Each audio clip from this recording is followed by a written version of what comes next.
ఇట్లారా మొత్తానికైతే కాంగ్రెస్ ప్రభుత్వం ఈ రాష్ట్ర ప్రభుత్వం ఏంటంటే పైసలు ఫస్ట్ ఆఫ్ ఆల్ అంటే పైసలు దేనికి లేవు మనకు అభివృద్ధి చేసేదందుకు కాదు నేను మాట్లాడేది వాళ్ళు కమిషన్లు దొబ్బుతామంటే కూడా పైసలు లేక హైడ్రానో వేషం పెట్టినారు ఇప్పుడు ఇంకొక వేషం స్టార్ట్ చేసారు ఇక దీంట్లో 2000 కోట్ల రూపాయలకు తక్కువ దొబ్బరు 2000 కోట్లు కాదు 3000 కోట్లు దొబ్బినా ఆశ్చర్యం లేదు మీకు నేను చూపిస్తానా మీరు ముందే చూడండి మిత్రులారా మీకు ముందే చెప్తున్నాయిగా ఇక స్టార్ట్ చేసారు ఇక ఇంటిగ్రేటెడ్ స్కూల్స్కు రూపాయలు 4000 కోట్లు ఓకే మంచిదే చాలా మంచి పని ఎందుకంటే స్కూళ్ళకు 4000 కోట్లు ఇస్తారంటే వద్దు అంటే నేనే పాప పూనైతా ఖచ్చితంగా ఇవ్వాలి 4000 కోట్లు కాదు ఇంకా 10,000 కోట్లు ఇచ్చినా తప్పలేదు కానీ నిర్మాణాల కోసం నిధులు విడుదల చేసిర్రు ఒక్కో పాఠశాలకు 200 ఇక్కడనే దెబ్బైంది 200 కోట్లు అంటే ఒక్క స్కూల్కు 200 కోట్లు ఎందుకు మిత్రులారా ఇంటర్నేషనల్ స్కూల్స్ కూడా 200 కోట్లు పెట్టి ఎవరు కట్టలే బ్రహ్మాండంగా నడుస్తున్నాయి మంచి ర్యాంకులు వస్తున్నాయి ఐఐటీలు ఎన్ఐటీలు కొడుతూ ఉన్నారు మరి ఈ 200 కోట్లు ఒక్క స్కూల్కి ఎందుకు ఇక ఇక్కడనే అసలు స్టోరీ ఇక బిల్డింగ్ కడతారు ఓ ఫాల్తుగాంతోనో బిల్డింగ్ కడిస్తారు ఎవడో ఒకడు కాంట్రాక్టర్ తలకు మాసినోడు ఒకడు వస్తాడు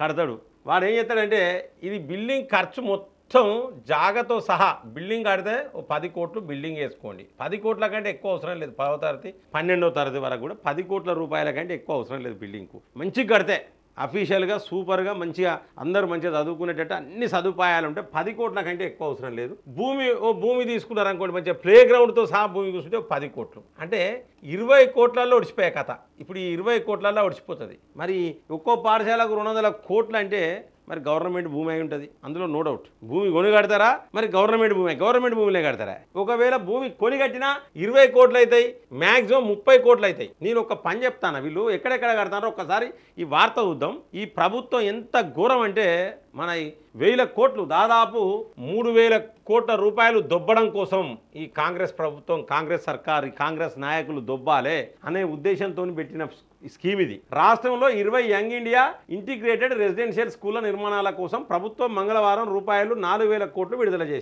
చేసింది ముందే గ్రేట్ ఒక్కో పాఠశాల నిర్మాణానికి రూపాయలు 200 కోట్లు కేటాయించింది ప్రపంచంతో పోటీ పడే విధంగా young India integrated school residential స్కూళ్లను నిర్మించాలని కాంగ్రెస్ ప్రభుత్వం నిర్ణయించింది అన్ని సామాజిక నేపథ్యాల నుంచి వచ్చిన విద్యార్థులకు నాణ్యతతో కూడిన విద్యా సౌకర్యాలను అందించడమే లక్ష్యంతో ముందుకెళ్తుంది ఇది ఇంకా హాస్టల్ అయితే ఇంక 20 కోట్లు కూడా అక్కర్లేదు 15 కోట్లు ఇస్తే చాలు హాస్టల్ అయితే నేను ఏంటంటే ఎంతో పెద్ద స్కూల్ అనుకుంటున్నా నేను దీనికి సంబంధించి ఎక్కడెక్కడ వీళ్ళు ఇంటిగ్రేటెడ్ స్కూల్స్ నియోజకవర్గాల వారిగా ఎక్కడెక్కడ ఇంటిగ్రేటెడ్ స్కూల్స్ నిర్మిస్తున్నారో ఒక్కసారి చూద్దాం ఇట్లారా యాదాద్రి భువనగిరి జిల్లాలో ఆలేరు భువనగిరి 2 స్కూళ్ళు ఆలేరులో ఒకటి భువనగిరిలో ఒకటి వెరీ గుడ్ ఆలేరు ఎమ్మెల్యే ఎవరు ఒక్కసారి చూడండి భువనగిరి ఎమ్మెల్యే ఎవరు ఒక్కసారి చూడండి భద్రాద్రి కొత్తగూడెం అశ్వరావుపేట భద్రాచలం నిజామాబాద్ బాన్సువాడ నల్లగొండ దేవరకొండ మిర్యాలగూడ రంగారెడ్డి జిల్లాలో ఇబ్రహీంపట్నం పటాన్చేరు రాజేంద్రనగర్ షేర్లింగంపల్లి అంటే రంగారెడ్డి జిల్లాలో 4 స్కూల్ వస్తాయి నిర్మల్లో ఖానాపూరు మహబూబాద్ జిల్లాలో మహబూబాద్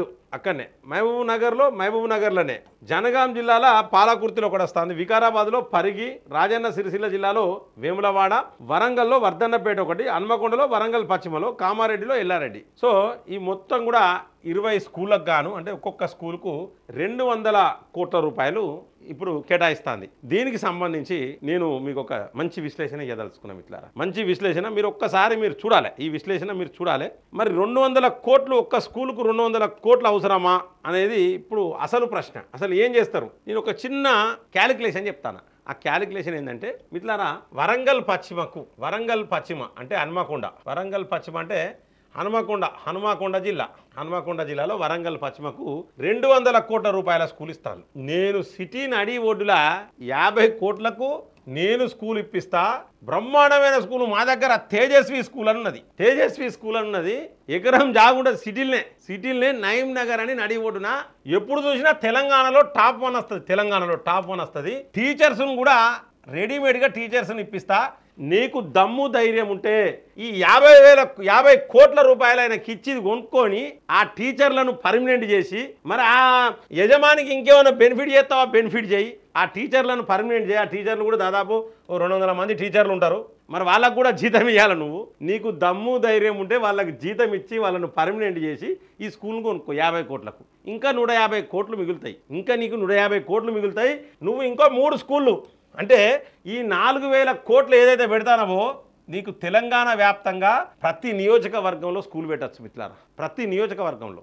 4000 కోట్లు కనుక పెడితే ప్రతి నియోజకవర్గంలో స్కూల్ పెట్టచ్చు. చూడండి మిత్రులారా, మనకు ఉన్నాయి 120 నియోజకవర్గాలు, 119 ఇంటూ 10 కోట్లు అంటే ఎంత అవుతుంది మిత్రులారా? దాదాపు 120 కోట్లు, 1200 కోట్లలోనే మొత్తం క్లోజ్ అవుతుంది. 1200 కోట్లలోనే 4000 కోట్లట, ఇంకా 1200 కోట్లలోనే అయిపోతుంది అన్ని నియోజకవర్గాలలో పెడితే. ఇట్లా వేసుకుంటే 20 వేసుకున్నా కూడా 2400 కోట్లు. అంటే నువ్వు 4000 కోట్లు నేను ఛాలెంజ్ చేస్తానా, ప్రతి నియోజకవర్గంలో ఒక బ్రహ్మాండమైన ప్రైవేట్ స్కూల్ పెట్టిస్తా, ఒక బ్రహ్మాండమైన హాస్పిటల్ పెట్టిస్తా. ప్రైవేట్ స్కూల్ అంటే మల్టీనేషనల్ స్కూల్, అంటే కార్పొరేట్ తరహా స్కూల్, నీకు ప్రభుత్వ స్కూల్ పెట్టిస్తా. నీకు 4000 కోట్లలో ప్రతి నియోజకవర్గంలో కార్పొరేట్ లెవెల్లో ఒక హాస్పిటల్ కట్టిస్తాపు. ఇది నేను ఛాలెంజ్ చేస్తాను. ఇంత డబ్బులు ఎక్కడి అయితే మిత్రులారా? పాలకుర్తిలో అంటే 200 కోట్లు పెట్టి ఇంటిగ్రేటెడ్ స్కూల్ పెడితే అంటే దాంట్లో ఎంత దొప్పుతారు మీరు? స్కూల్ పెట్టద్దంటే నేను పాలకుర్తిలో పెట్టాలి, ప్రతి నియోజకవర్గంలో పెట్టచ్చు. స్కూల్ పెట్టడం తప్పు కాదు. నేనేం చెప్తున్నా, ఇప్పుడు నువ్వు ఈ 4000 కోట్ల నిధులు రిలీజ్ చేసినావు కదా, నువ్వు ఒక పని చేయి, టెండర్లకు విలువ, ఇప్పుడు విలువ అందరిని విలువ. ఏమన్నా ప్రైవేట్ స్కూల్ అమ్మకానికి ఉన్నాడ బొచ్చడు మాత్రం, అన్ని రెడీమేడ్ స్కూల్ దొరుకుతాయి. నువ్వు జీతాలు కూడా ఇవ్వచ్చు, ఈ పైసలతో జీతాలు కూడా ఇవ్వచ్చు. కొన్ని స్కూల్ ఇబ్బంది పడతా ఉన్నాయి. ఎగ్జాంపుల్ చెప్పిన మిత్రులు, ఒక తేజస్వి స్కూల్ అనే కాదు, ఇక్కడ షైన్ స్కూల్ ఉన్నది, తేజస్వి స్కూల్ ఉన్నది, ఎస్పీఆర్ స్కూల్ ఉన్నది, ఓన్ ప్రెసిడెన్సెస్ బ్రహ్మాండమైన స్కూల్స్ ఇక్కడ ఉన్నాయి. అట్లనే హైదరాబాద్లో కూడా ఉన్నాయి. గంత ఖర్చు అవుతా మిత్రులారా? పాలకుర్తిలో ఒక బ్రహ్మాండమైన స్కూల్ కట్టాలంటే 200 కోట్లు ఎందుకు మిత్రులారా? పాలకుర్తిలా నేను అడుగుతాను. పాలకుర్తిలో ఎంతున్నది, రేటు ఎంతున్నది, భూమి విలువ ఎంతున్నది? భూమి కూడా కాదు, ఇంకా కట్టేదానికే నేను ఇంక్లూడింగ్ భూమి చెప్తాను. మీకు భూమి వస్తుంది అదనంగా, లాభాలే. ఈ పని చేయరు. ఈ పని చేస్తే ఏంటంటే ఎమ్మెల్యేలకు, ఎంపీలకు పైసలు రావు. ఈ రేవంత్ రెడ్డికి కమిషన్ రాదు. కమిషన్లు కావాలి, కేవలం కమిషన్ల కోసమే 4000 కోట్లు. నేను చెప్తున్నా కదా, 4000 కోట్లు కనుక ఈ సర్కారు కనుక వెచ్చిస్తే నేను ప్రతి నియోజకవర్గంలో ఒక కార్పొరేట్ తరహా హాస్పిటల్, ఒక కార్పొరేట్ తరహా స్కూల్ కట్టిస్తా. జీతాలు నువ్వు ఇస్తావా అని అడుగుతున్నా. ఫస్ట్ మీరు యాజిన్ ఏంది, స్టాఫ్ లేరు. స్టాఫ్ ఇప్పుడు హాస్పిటల్ ఉన్నాయి మిత్రులారా, చాలా. మా దగ్గర ఎంజిఎంలోనే స్టాఫ్ లేదు, పక్కకి ఇంకా 12 అంతస్తుల హాస్పిటల్, 15 అంతస్తుల హాస్పిటల్ అని ఒకటేసారు. మరి దానికి స్టాఫ్ ఎట్లా? కాలేజ్ యూనివర్సిటీలో స్టాఫ్ ఎట్లా? కేఎంసీలో ఒక హాస్పిటల్ ఉన్నది, దాంట్లో స్టాఫ్ ఎట్లా? సో స్టాఫ్ లేదు వాళ్ళకి. ఎందుకంటే స్టాఫ్ని తీసుకుంటే జీతాలు ఇవ్వాల్సి వస్తుంది. వీనికేం లాభం? ప్రభుత్వానికి ఏం లాభం మిత్రులారా? ఇప్పుడు స్టాఫ్ని తీసుకుంటే నెల జీతాలు ఇవ్వాలి, జీతాలు ఇచ్చేందుకు పైసలు లేవు. ఇట్లయితేనో 4000 కోట్లు పెడితే 3000 కోట్లు మన ఇళ్ళకే వచ్చాయి. ఈ 3000 కోట్లలో ఏం తెలుసా మిత్రులారా? మొత్తం ఖర్చు అయ్యేది 1000 కోట్లు కూడా కాదు. ఈ లెక్కకైతే నన్ను అడుగుతానైతే 500 కోట్లు ఖర్చు అవుతుంది. ఈ 3500 కోట్లు మింగుడే. దీంట్లో 500 కోట్లు అధికారులు మింగుతారు. ఈ పచ్చపెన్నోడు, వాని కిందోడు మింగుతాడు. ఐసుగడ్డ శాస్త్రం మింగుతారు. తర్వాత మిగిలిన 3000 కోట్లు ఏం తెలుసా? రాజకీయ నాయకులుగా దీంట్లో మరి వాటాలుగా ఎమ్మెల్యేలకు, మంత్రులకు, నెక్స్ట్ ముఖ్యమంత్రులకు వాటాలు. దానికోసమే కదా. దమ్ముండే రాలి, నాకే రాలి. నేను దేనికైనా దానికి ఉండ మిత్రులారా. నేను కూడా కన్స్ట్రక్షన్ చేస్తా, నేను బిల్డర్నే, నేను కన్స్ట్రక్షన్ చేస్తా. 4000 కోట్లు ఇవ్వమను. ప్రతి నియోజకవర్గంలో కనుక కార్పొరేట్ తరహా స్కూల్ కట్టకపోతే సగం మీసం తీసేసుకుంటా. సగం మీసం. మీరు నమ్మండి మిత్రులారా, ఇదంతా దొబ్బడానికే. మన సొమ్మే.